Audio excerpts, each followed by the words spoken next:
Newton Collier was born right here in Macon, Georgia, back in the 1940s. Growing up, he learned to play the trumpet and was exposed to Macon's burgeoning music scene, which included Little Richard, James Brown, and Otis Redding. Newton eventually played with Otis Redding, but he's best known for his stint with Sam and Dave, who he was with for several years.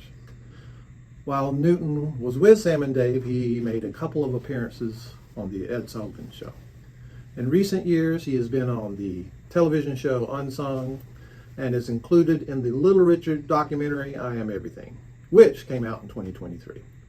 When I had the idea of forming what would eventually become Comp, Newton was one of the first people I approached because he knows everybody and he not only appreciates Macon's vast music history, he's a part of that history. Welcome to Newton Collier. Thank you, sir. We'll start near the beginning, at least, your childhood and your first exposures to music here in Macon. And well, I'm so old I don't remember my first exposure. well, I'm just probably But what I do remember, being a child, going to church. Sure. Turner's Tabernacle AME Church. They had a robust little band that played there once in a while, made of a man named Mr. George Fuller, who had a band on his own. And they had a nice piano player name was Casey Morris. And eventually some other guys came in. But there's this lady that was in the neighborhood named Miss Gladys Williams. She had the piano there, so she started teaching piano lessons, which she was doing all the time. She's going to be your piano teacher. And that's how I got to start playing piano. And Gladys was not only a piano teacher, she was a performer in town, and she mentored lots of musicians like you. Right. I was just one of a bunch of it. It was like Otis Redding, Little Richard, Luke Garner. This is during the Green Book era. Right. And artists would come to our house. Explain what the Green Book is. Okay, the Green Book is a book written by a guy named Green in 1935. And what it would be your directory for black artists to go and find safe houses, safe places to eat, restaurants all up and down the Chitlin Circuit Court. And Gladys was an important part of Macon's music history. Right. Her house was immaculate. Because she had these guests like Otto Waters. And I saw Sam Davis Jr. That's how I got to know about my first trumpet. And what's his name? Nipsey Russell was there one time. Oh, okay. It was just, any given weekend, somebody famous would be passing through. Because they were coming down Highway 41. Oh, yeah. That's before the Interstate. Yeah, there's no interstate. So they had to go from one city to the next. Right. So she's in the Green Book. Oh, you go by Gladys Williams' house. So piano was your first instrument. That's my first instrument. And you switched to trumpet. That's about age 10, thanks to Sammy Davis Jr. He had come down to stay there one weekend doing the Chitlin Circuit. Now, I found out how Sammy Davis Jr. knew Miss Gladys. Her son, Earl, was nephew or son, I never figured out which one it was. His name was Earl Jackson. He was in the actual core of people that toured Russia with Porgy and Bess. Yeah, you told me. Sammy was in there too. He was Sporting Life, and he was Sammy's backup in Sporting Life. Yeah, and a lot of people know Sammy as a singer and a dancer. Oh, because he played other instruments. A member of the Rat Pack, but I think he played drums. He played a bunch of instruments. And trumpet. You learned the trumpet, and you're at Ballard Hudson High School. I'm at Ballard Hudson High School. That's where I get to meet Mr. Robert Scott.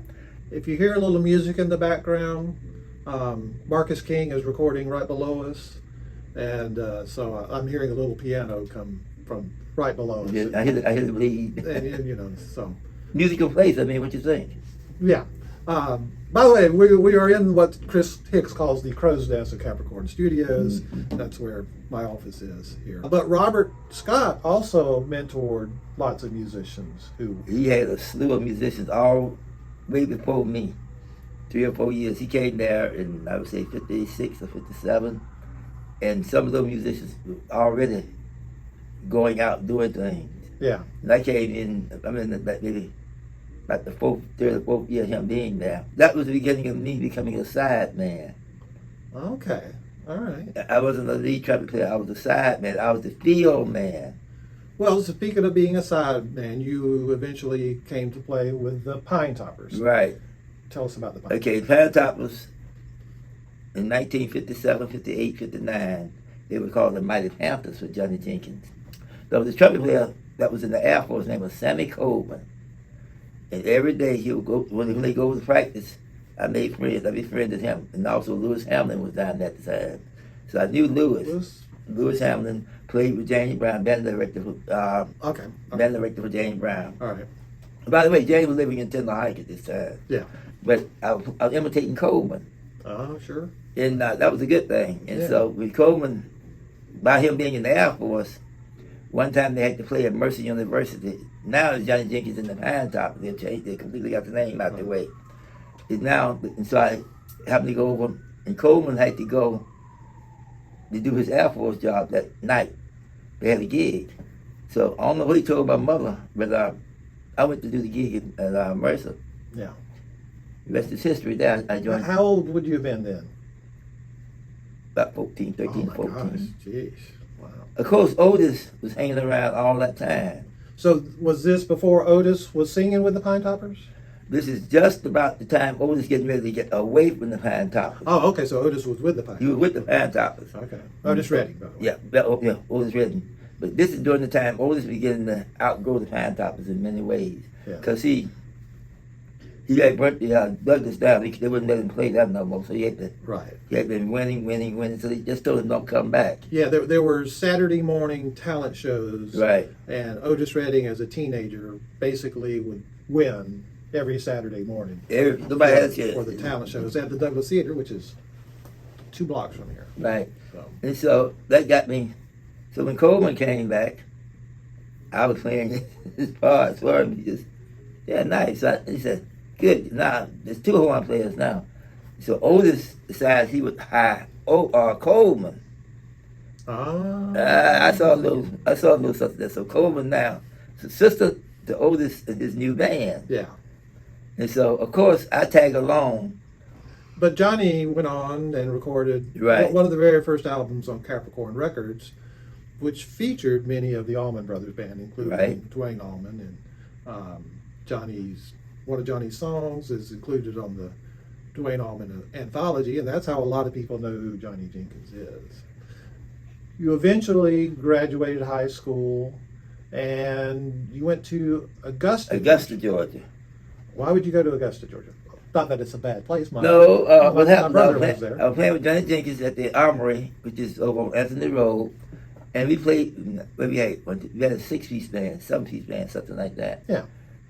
A guy named Tim Samuels walked, hey man, we like the way you play. How do you like to come to Augusta and play? That was the best move I ever made. So I go to Augusta. A month after I'm there, the band director's coming back. I said, who's the band director? Oh, Maceo will be back. I said, Maceo. Melvin playing drums, his brother. Yeah, that's my brother. He's out on duty. So we playing that Monday night. All of a sudden, the door opened up. He's back! So I thought maybe James Brown had walked in the door. It was this guy named Maceo. Close. Yeah, it was close. There was this guy named Maceo. And so he comes up. When he hit the stage, we went from playing da da da da da da da da. Is that no? Yeah, something like that. First they go da like a da until immediately a James Brown show. Yeah. And I said, wow. Yeah, so we're talking about Maceo Parker. Maceo Parker. Yeah, so, and his brother Melvin. So I come back to Macon, and I tell Clint Bradley, man, you ought to see this guy. I'm glad you brought Clinton up. So. I said, you ought to see this guy. What guy? I told him about Maceo. I said, man, this guy is James Brown, but he plays an instrument. He said, oh, yeah? I said, yeah. So the next thing I know, Maceo gets out the military. Straight to Macon, Georgia, to the Key Club. Rest is history. Yeah. Now, Clint Brantley, who you mentioned, was Little Richard's manager and James Brown's And manager. before that, John Lee Hooker, and he started out with Fats Waller. Oh, wow, I didn't realize the Fats Waller. Second cousin to Barry Gordy. Okay, but, and Clint Brantley was quite a character. Clint was a man of his own. Yeah. He owned a couple of clubs here in Macon. Right. And he booked a lot of shows. But it was in Augusta where you kind of got discovered and went on Right. to play with Sam and Dave. Okay, tell So us the that way that story. worked was I stayed with the band, and I get a call to go to the Bell Auditorium to play behind this group that Alan and Fiona, Otis and all of them working on through the Red Wall system. Okay. They had booked them over there, so they booked this group called Sam and Dave. Okay, whoever they are, I go. So I went. Where were Sam and Dave in their career at this point? They had one song out, and as we traveled, we came back to Macon because it's the home base. They said come back to home base, so of course I come back playing with Sam and Dave. Huh? What I loved about it was I was traveling. Yeah. And I was having fun. Well, all right. Well, let's talk about that. You were traveling on what was known as the Chitlin Circuit. No tour buses at this time. We got our first mobile unit. Let's put it that way. Was you gonna love it? Was a Corvette station wagon. Yeah. A Corvette looking station A wagon. Corvette station. A Corvette. Like a I didn't Corvette. even know there was such There was no such thing. It was some kind of rigged up car, Okay. and they cut the back out. Oh. It looked like a Corvette in the front, but they had a little area back there that you could put stuff in. Yeah. And then the second car we got was a nice used Ford. Yeah. Our first bus. We nicknamed it Boogaloo Mama. Boogaloo Mama was having one of her bad days, Oh yeah. but she was having the worst day of all. Yeah. She went less than a mile, and she put us down. So here we are on the way to the Whiskey Go Go. You're gonna be late now for real. Sunset Boulevard in Los Yep, Angeles. yep. So we got to go to Whiskey Go Go, and we supposed to open up on Monday night. So this is Sunday afternoon. We in Joplin, Missouri. Oh my gosh. Guess what? It's desert out there. Oh yeah. And And so- mountains. Yes. Yeah. I think that was took her heart. Boogaloo Mama just couldn't handle that mountain too No, much. no. Came back the next day with a brand new bus, Oh wow. fresh off. So we rolled up to the hotel. To the gig, and we were late. We rolled up there while a band was playing. So we on the bus. We changed on the bus. We kept hearing all this noise. Yeah, what the heck is going on? People hollering and screaming. And we looked at the billboard and said, Sam and Dave, delayed. And on top, Jimi Hendrix Uh-huh. was at the show, Yeah. opening up the show, screaming and hollering. And wow, what is this? This is not the soul show I'm used to. Yeah. No sooner than Jimi Hendrix stopped, everybody left. We are Sam and Dave. Yeah. They left. Yeah. But they came back after they heard us play. Okay. So tell us about the Walden Brothers. Okay, the Walden Brothers. The first time I ever met the Walden Brothers was during the transition of Pat Tea Cake to Johnny Jenkins and Pine Toppers and all that. Right. Phil was in college. Yeah. That's how we get no gigs at Mercer. Right. We played in the fraternities.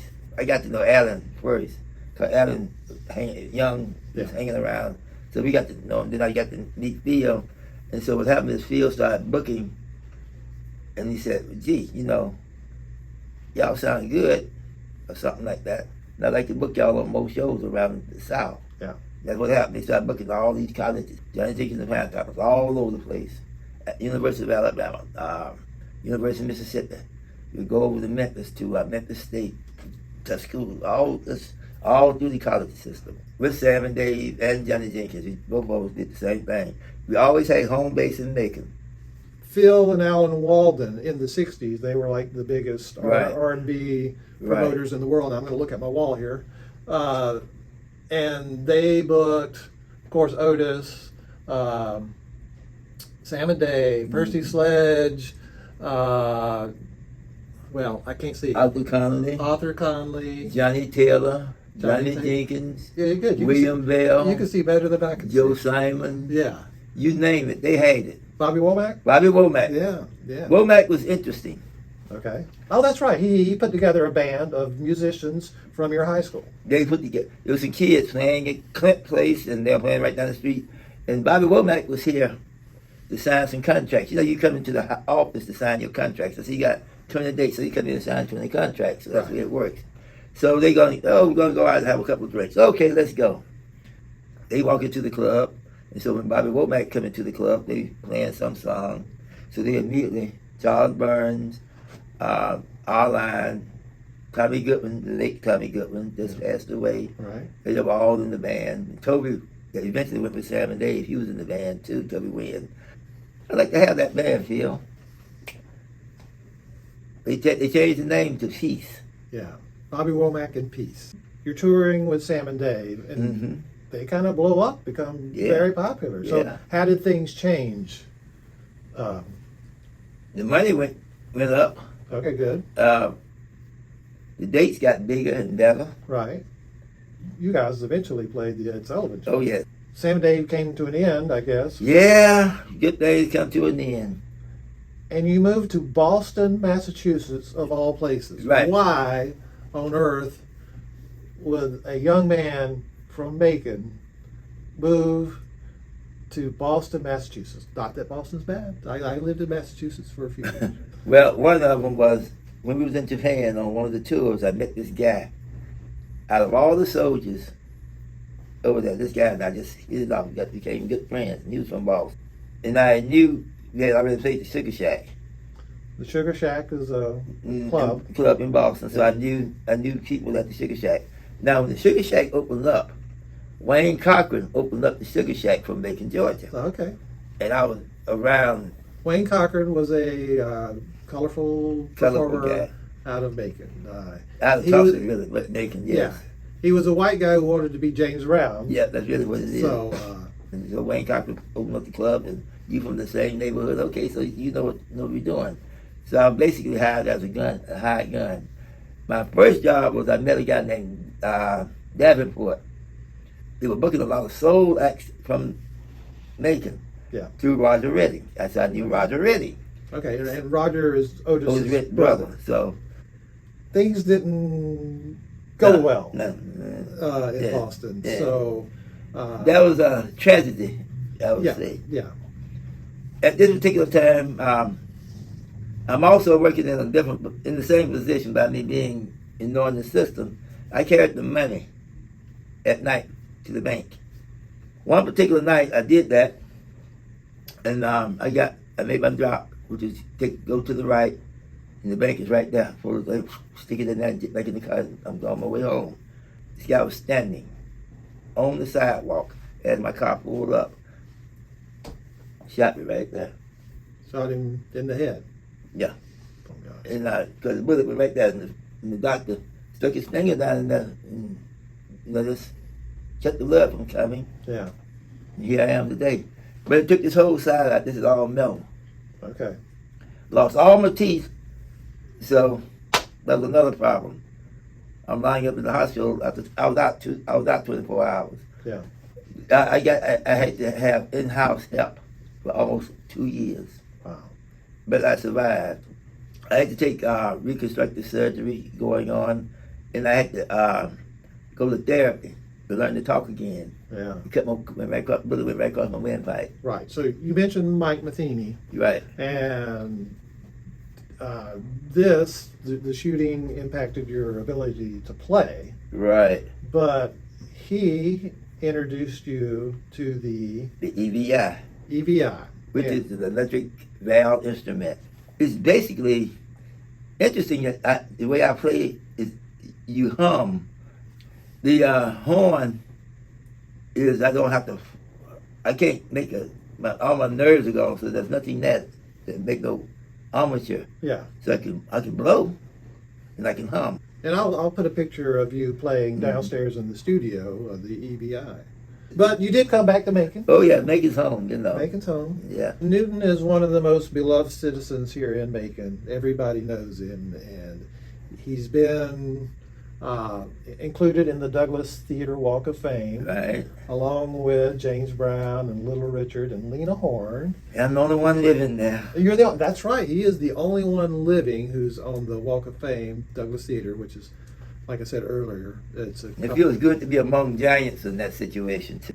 Newton's a big part of the Macon music history, and Thank you. I spend a lot of time with Newton. And Yes. Newton is a loyal comp member, and Till we die.